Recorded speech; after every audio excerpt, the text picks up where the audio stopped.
From the deepest reaches of the interwebs are two guys here to reveal the secret sauce in helping you develop multiple streams of internet cash flow. Share the knowledge without all the hype. It's the Internet Income Show. Oh, I like that. Now get ready for two regular dudes helping you become a smarter entrepreneur, get more out of life, and set you on the right path to becoming happily unemployable. Your host, Dr. Mike and Eric Louviere. Good morning, good afternoon, good evening. This is Dr. Mike, joined by Eric, and welcome to the Internet Income Show. It's been a pretty busy week around here. A lot of things have been going on. Eric, how you doing? I'm doing great. How are you doing? Good. Good. Are you at the hospital right now? No, I'm at the office, waiting any moment now for the phone call. Pretty exciting. If you guys don't know, Eric and his wife are having, this is your second child, right? Right, second child, little girl. And we know it's a girl? Yes, we know it's a girl. So we have a 6-year-old boy and a girl due any second now. Wow. I think it would be very rude of her if she goes into labor during our podcast. So. Well, I have a full day booked tomorrow, and I just have a feeling that she's going to go into labor, and I'm going to have to tell all of my clients, sorry, next week, maybe. I think they'll be pretty understanding on there. Yeah, I think so. They better be. Oh, okay. So I'm pretty excited. My 49ers are in the championship game. Yeah. Do you have any predictions, or do you just stop watching football after Texas A&M? Normally end of the season. Yeah. So you're a 49er fan. I used to think you're a San Diego Charger fan, and then you said you wanted Johnny Manziel to go to the Raiders. Then I thought you were a Raider fan. I used to think you were a Michigan fan. Then you told me you're Ohio State. So let's set the record straight, man. Who's your favorite football teams? College? I just go over the bandwagon. Who's ever winning? Is that way you're always a winner, right? No. 49ers are probably my favorite, but I grew up in the Bay Area. And so I grew up a 49er and a Raider fan, but I lived in San Diego for the last 20 years, so you can't really mention that you're a Raider fan here, or you'll get in big, you could get pretty dangerous. Your life is in jeopardy if you say that. So I do like the Chargers as well. Well, I have sympathy for the Chargers. Oh, yeah. On there. So, but yeah, that's, so I'm and I like Tom Brady because he went to Michigan. I went to school in Michigan, but I was born in Columbus, so I'm all messed up on there. But do you have any Super Bowl predictions, or who's going to be in the Super Bowl? Well, look, normally I would say I would be for the 49ers. However, one of my good friend's son plays for the Seattle Seahawks. His name's Michael Bennett. He's a defensive lineman. He's very good. His brother, Marcellus, plays for the Chicago Bears as a tight end. So one of my good friends has two sons that play in the NFL, so they're pretty set. And Michael's having a great year with Seattle, so I kind of want to see my friend's son get a Super Bowl ring. So I'm pulling for the Seattle Seahawks to take it all. Oh man, you're hurting me. Well, I'm not too confident, but we usually get our butts whooped when we go up into Seattle, so we'll see what happens. And that'll be a great game. On the other side, do you care about New England or Denver? Well, I'm a big Aggie fan, so there's a guy that plays for Denver. His name is Von Miller.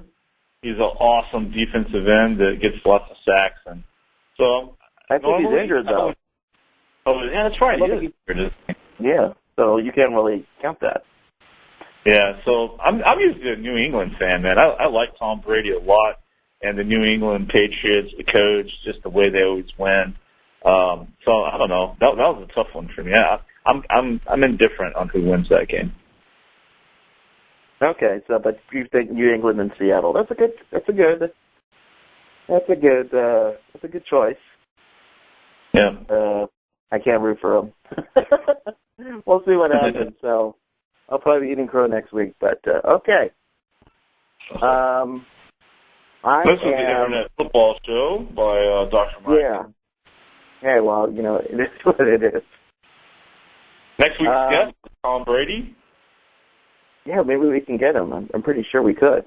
I'll just tell him in a I always wanted to do a football show. Have you ever seen Tom Brady's house online? No. The picture. Oh my God! You got to look that up when we get off of here. Just look up Tom Brady's house.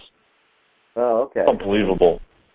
I mean, it's like I thought his wife, but that's another story. She's richer than he is. But it's funny because I went to school. I was at Michigan when Brady was at Michigan, and I never thought he would. I thought he was a good quarterback, but I never thought he would be like upper echelon Hall of Fame quarterback. So yeah, one of the best ever. Yeah. Okay, for the people who are just bored silly, we're going to move on to internet marketing. Don't you worry. I'm excited to be. We got my ticket for the Traffic and Conversion Conference that's coming up in San Diego, led by my friends Ryan Dice and Perry Belcher, and that's really excited.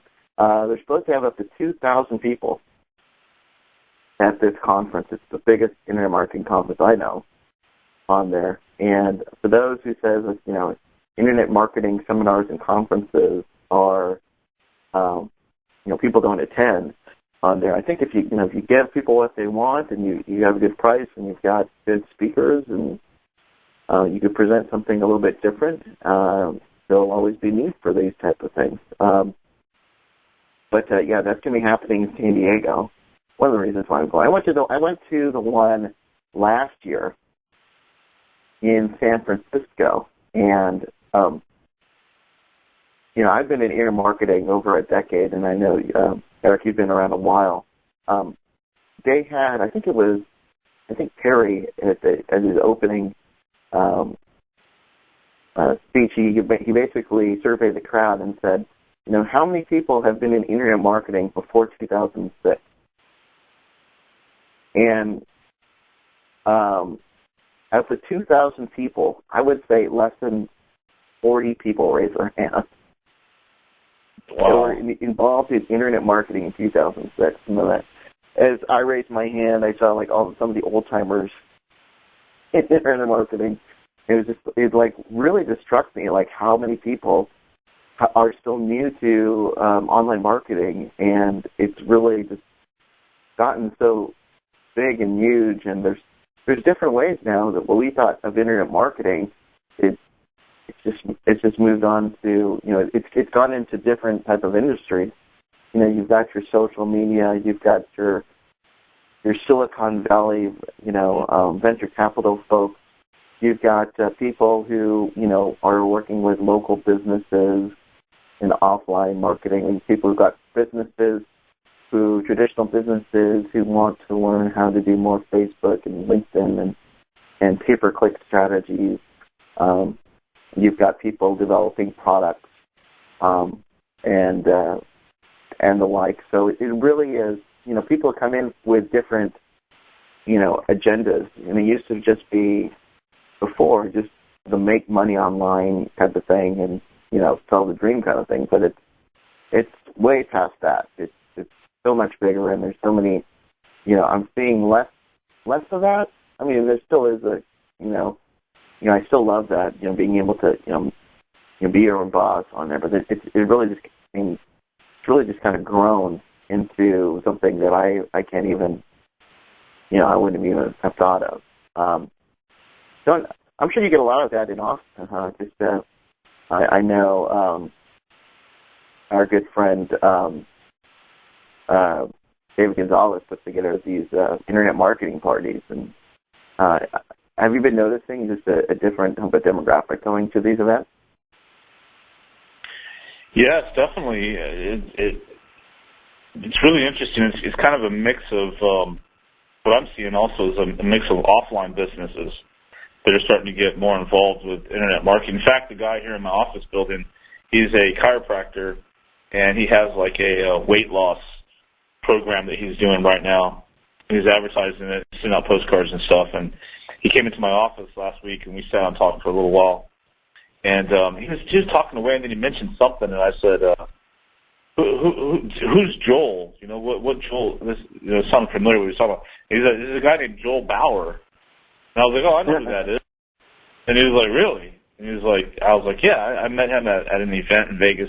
And he was like, well, yeah, he talked to all these chiropractors, and he was like an expert at, chiropractor marketing. And I'm like smiling, right? And then later on he talks about Dan Kennedy, and I'm like, oh, well, yeah, I know who that is too. And it was really an interesting moment because it made me realize just how mainstream a lot of the internet marketing stuff is now.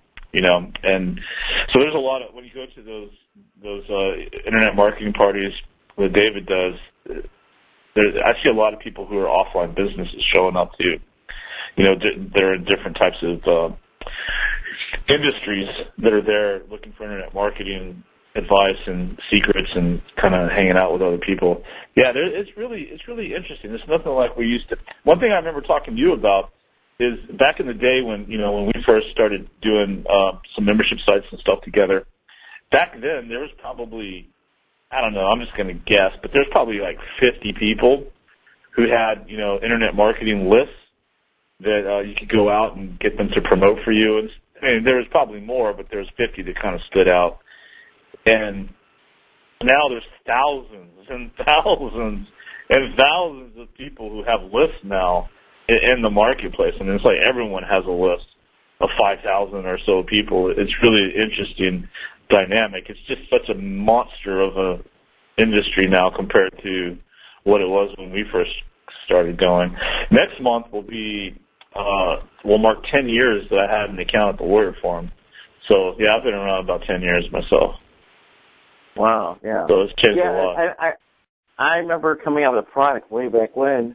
It was like 2004. Gosh, I feel like Marlon Sanders every day. But that's an inside joke. I had put together a product way back when, and it was joint ventures and getting joint ventures, and I didn't have any problem with like getting internet marketers to joint ventures, but when I went into like other markets, it was just like so difficult because it was really just too, the industry was too embryonic at the time. It was just too early, and like, anything doing outside of making money online, just you never heard of anything like in the health market and real estate, and these days, those markets have grown up, and there are gurus and thought leaders in those markets, and you can go to them, and then you find people who just like created their own market and built up their own email list, and we now know the importance of email marketing. So actually, that's I think that would be a good topic to go over is email marketing today and the importance of that. What are some advice you could give to somebody who's, let's say, looking to do email marketing? Kind of an open-ended question. We'll kind of take it from there. What kind of things would you suggest? Well, one of the things I see a lot of right now is I see a lot of people that are just, getting people onto their list and just hitting them over the head with sales pitches. And, that's fine to go ahead and sell. I think it's important that people sell, of course. But what I'm getting at is I don't see a lot of people branding themselves or positioning themselves or taking the people that are on that list and turning them on to them. So there's a lot of people that are buying solo ads, and they build up a list very quickly of a lot of people, but then they're not getting very many clicks, or they're not getting people that actually buy anything from them, or even getting opens. And I think that the reason why is because there's so many people out there who have lists, and there's so many people that are on everyone else's list that it becomes like this big blob of noise. You know, it's like walking into a busy airport or a mall, and it's just everyone's talking and it's so loud that it's just this one sound. You know, it's just like everyone blends into each other, and it's just like you can't really hear any specific person talking. Well, that's the way it is with lists. People are on so many different lists. It's just a bunch of noise and racket. And I think that it's important to stand out and rise above the noise and be different, be unique, and have your own voice and have your own personality, and take your personality and throw it out there and maybe sort of embellish some of your personality traits so they stand out more, you know, and that took a lot for me to kind of figure out, you know, what that would be for myself. But over the years, I've kind of listened to what the feedback has said, and I realized there's a few things that stand out for me, and now I go with that with my emails, and I really push that a little bit more at times, and, you know, just kind of more of a tell it like it is, in your face kind of, you know, rah at times, and that works for me. And I think it helps me to rise above the noise a bit, and then just being really kind of unconventional as far as giving tips and mixing in humor and kind of being off the wall and stuff and unpredictable is important. So I think all in all, what I learned a long time ago is people buy or pay attention to those they know, like, and trust. So anytime you can build you know, the opportunity to get people to know us, then the more they're going to open the emails, because people like to, you know, pay attention to those they know. And then, you know, like if I'm on Facebook and I have like 5,000 friends and I'm kind of scrolling down the news feed, the people that stand out to me are the people that I know, you know, or at least know of them. And I might not know them well, they may not know me well, but at least I know of them, or I recognize their names and their brands, and so I pay attention. And then the ones I don't know, well, they just kind of get lost in the noise. Well, it's the same thing with lists. So I think with people that are building lists and marketers are looking to make a lot of money, I mean, one of the most important things to do is just, you know, stand out. They say that, and you've heard this too, but one of the most important parts of an email is the from name. Who's the email from? That's what's most important, and that makes so much sense to me, because I'm on a lot of people's lists. If I get an email from, you know, John Reese, well, I'll open it. But if I get an email from someone I don't know or have never heard of, delete. Doesn't really matter what the subject title is usually. So I agree that people, or I believe that people buy and pay attention to those that they know and that they like and that they trust or admire, and or that, you know, just has this it factor about what they're sending out to their list and standing out. So being a little bit polarizing or controversial, that can always work as well. You know, Dan Kennedy says to offend, you know, a percentage of your marketplace. I can see that, where if you just are much more visible and stand out above the noise, then you're going to naturally offend people anyway. You know, there's a sector of the population that's going to be offended by everything that you do. So all in all, I think it's just kind of, you know, throwing your personality out there more and sort of amplifying your personality, embellishing your core personality traits, and standing out a lot more, and not just be a robot where, you know, there's not even a name associated with the email or personality. That's one of the best pieces of advice I could give to people with email marketing, because I see it so rampant now that people just flip a switch and all of a sudden they have 10,000 people on their list, and then they wonder where the money's at. Well, the money is not on the quantity of people that's on their list, but the money is in the quality of people that are on your list and what they think of you. So there's my tidbits on email marketing. I have and I know that we're not probably the typical buyer in the internet marketing space, but I have an email address where I subscribe to a lot of different marketers, just because you know, it's part of what we do, and just to keep up, to see what are the latest products and different things like that. But I agree with what you said. You know, who you're getting it from, that's definitely going to be an indicator of whether or not you're going to open the email. And then the second biggest indicator is the subject line, right, of the email, and what it's saying. And there's something fun, Eric, I think we could do. I'm opening up my email, my spam email address that I use. Who said that? And then I sign up for these different offers. And I want you to critique some of these subject lines. Okay. Some of these are probably from our friends.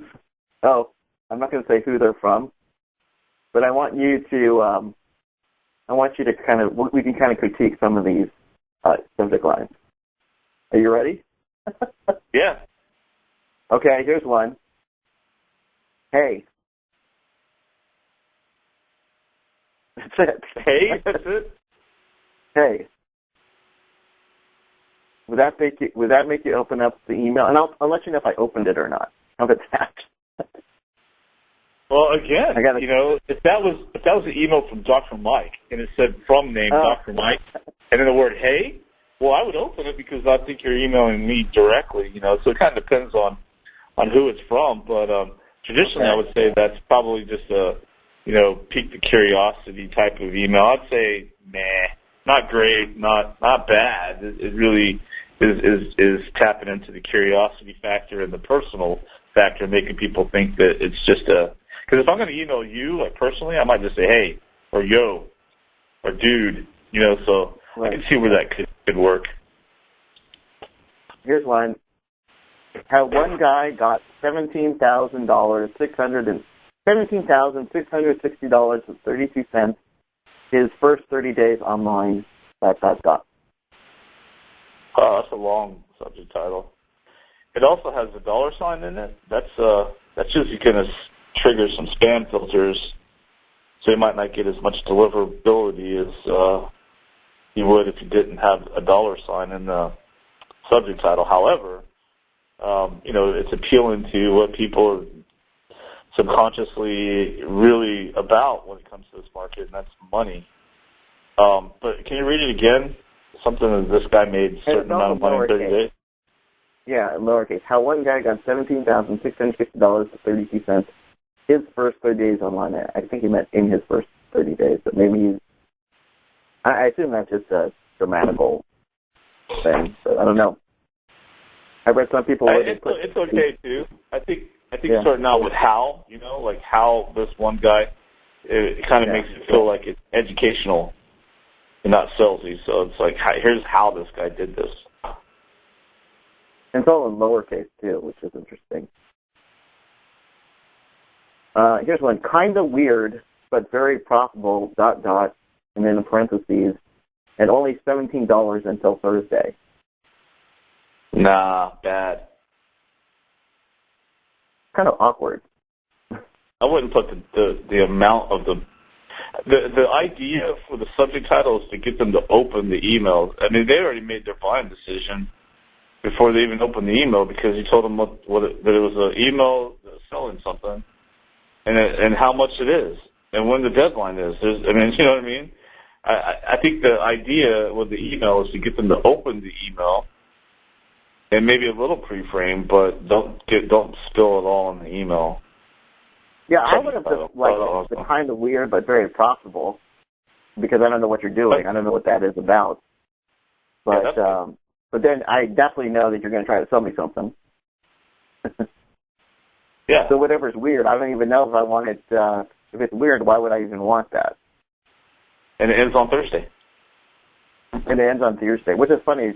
It's like I definitely know when somebody has studied Frank Kern because they use the word weird. Yeah. Weird? Yeah, he was like, when he first started, everything was like a weird video. Here's a weird video, and then everybody started using the word weird. I'm not saying Kern invented the word weird. I can also tell like when marketers have like just got a new email marketing course, and they totally changed their subject line to kind of fit with that. There's this one marketer that I got. I don't even know him, but he had these really strange subject lines. Let me see if I can pull one up. But it was fine, but then I just got exhausted because there always were. Let's see if I can pull one of these. Actually, this one wasn't too bad. was trying to like rhyme. Let me see if I can pull that up on here. Here's one. One step closer. ... That's it? One step closer. Yeah. This was after I signed up for a coaching. He was announcing in a coaching program, and then if you wanted more information, the subject line was one step closer. I don't really get it. I mean, I guess it could help with curiosity factor, but I don't know. To me, something's missing in that would provoke opens. One step closer, it's kind of like, I don't know. To me, I glance at it and I delete it. I don't know. I'm not big on that. Here's one. Now this is amazing! Exclamation point. This is in bold letters for us. Capitalized letters. Now this is amazing! Exclamation point. You know, if anything, you know what this is really driving home to me is what I first started out saying. To toot my own horn here. I mean, what I said. I mean, it really does matter who it's from, because it's like, this is amazing. I don't know who that's from, and that sounds corny. But if that's from some, savvy marketer, then I'm opening that, So again, it really depends on. That's why I'm such a big proponent of branding, and it's always been my biggest challenge too for myself individually. But I know from a conversions point of view, by studying copywriting conversions, I absolutely 100%, I mean, without a shadow of a doubt, believe that branding is like the highest form of conversions there is. I mean, like you said, I mean, people copying Frank Kern just because he uses the word weird. And that's very flattering for Kern, but it also, from an analytical point of view, from my point of view, is that's someone they know, like, and trust, and admire and follow, and they're going to open his emails just because it's from him, and they're going to follow his advice because it's from him. It really is important to brand yourself out there in order to get really high open rates. I mean, anytime I've gone out and deliberately tried to be a lot more visible, I make a lot more money. So anyway, some of the emails subject titles sound good, or they sound kind of, average or not so great. But if it's from somebody that you admire, then it doesn't matter. They can send an email that just has a period on it as a subject title. People will open it. But just so you know, if you send an email to Eric, I'm going to send you a subject line with a period.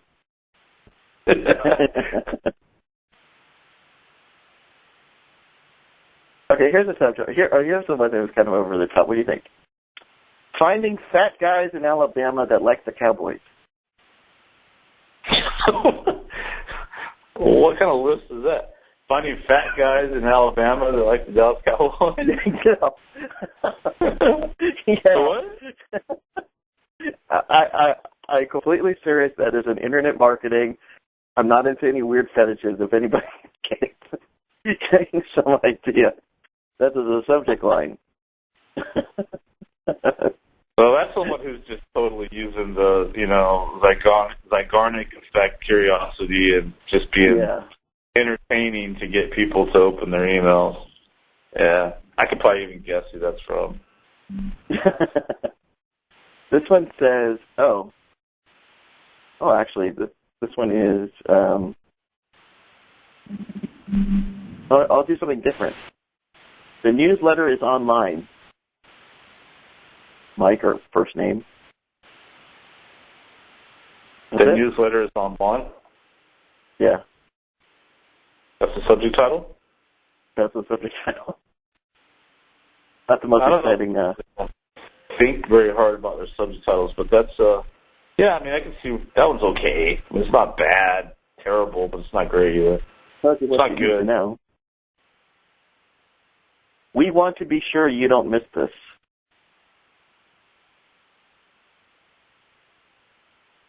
We want to be sure you don't miss this.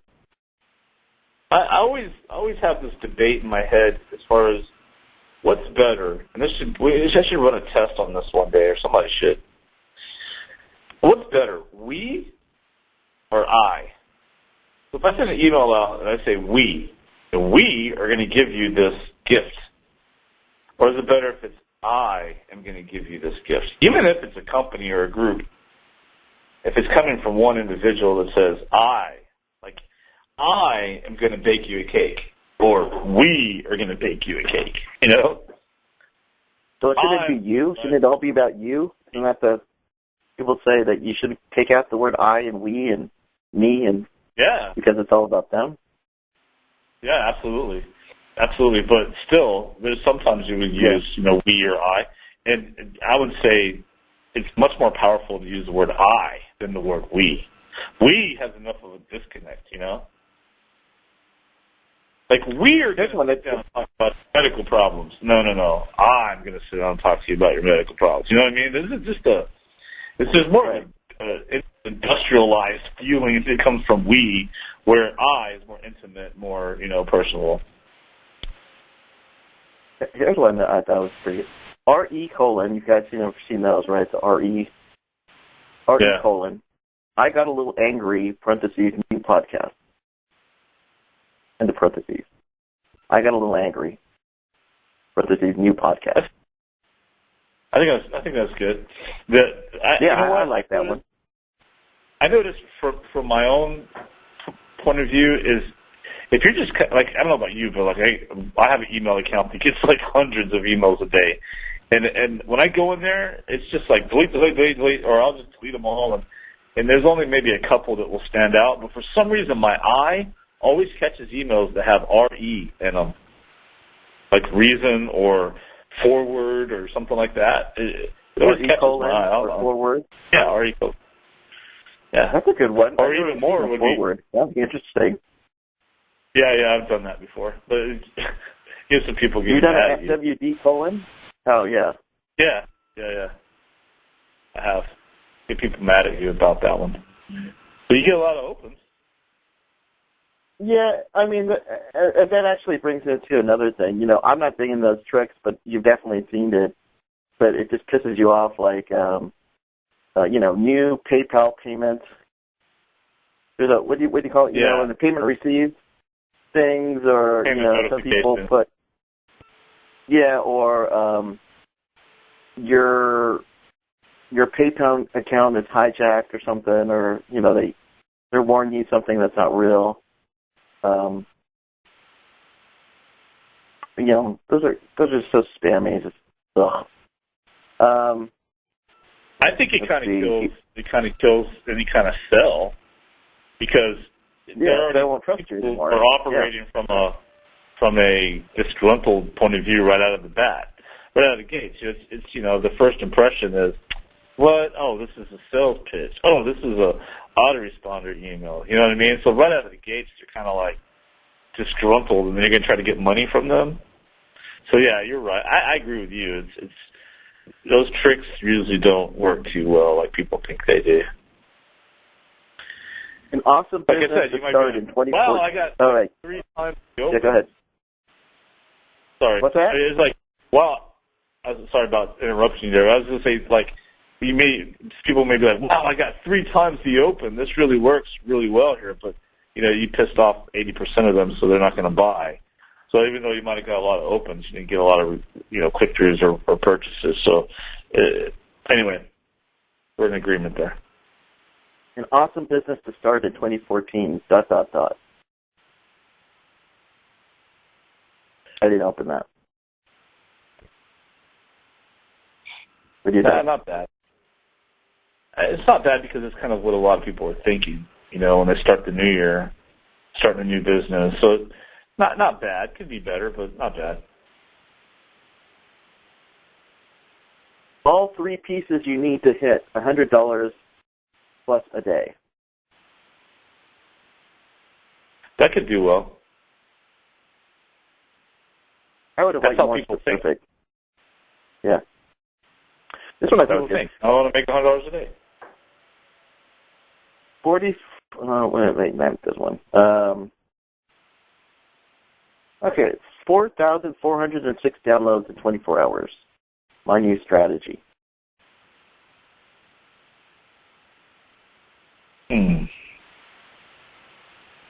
My new strategy? I don't know. I don't know what you're downloading. That's not bad either, but I really do think that it, like you said earlier, it should be all about them. You know, that's kind of all about that person sending the email. It's like, well, look what I did, my new strategy. And they don't really care what you did. They care what you're going to show them how to do. So here's the way, you know. Here's a method. Here's the technique. Here's a PDF. Here's a mind map. You know, those kinds of benefit-driven subject titles, I think, will get a lot more opens. And it pre-frames them in a much better way to take action when they do start reading their email. That was all about him, you know, or her. My method, my downloads, my results. When you feel like quitting.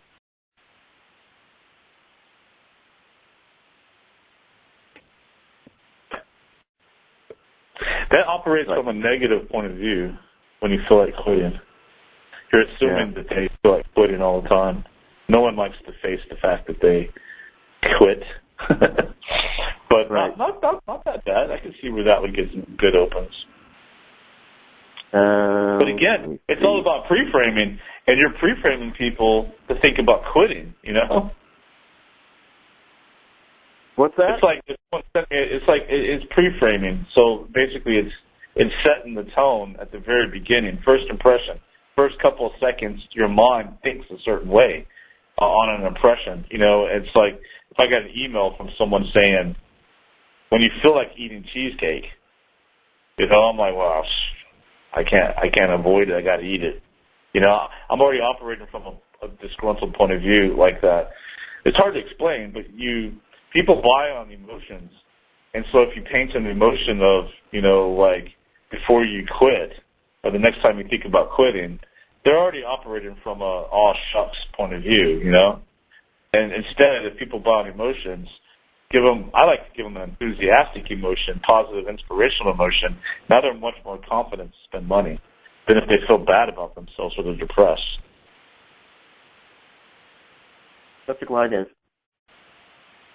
uh-oh, I'm in trouble. I like that, actually. Yeah. I like that. The human desire of drama. Yeah, give it good entertainment. What's going on? Yeah. That's a Jerry Springer analogy.